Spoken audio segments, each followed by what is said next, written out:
Les forces de l'ordre ont perdu jeudi 4 de leurs collègues, tués sur leur lieu de travail par un des leurs. Quelques jours après l'attaque, la tristesse est toujours présente et la peur aussi.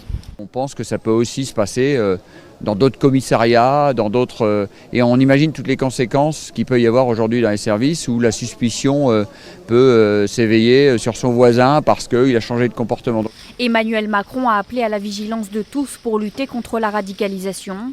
Pour les forces de l'ordre, détecter chez ses collègues d'éventuels signaux n'a rien d'évident. Quand vous êtes dans cette situation, vous avez un collègue à qui vous travaillez tous les jours, depuis des années, qui vous salue, à qui toutes les choses se passent bien, et à un moment il y a un déclic, et il passe à une attaque terroriste. C'est pas évident, dénoncer, traiter, gérer, il ne faut pas faire l'amalgame, il ne faut pas faire d'angélisme non plus, donc c'est compliqué à gérer. Pour les syndicats, la lutte contre la radicalisation au sein de la police doit également se faire par une évolution de la loi.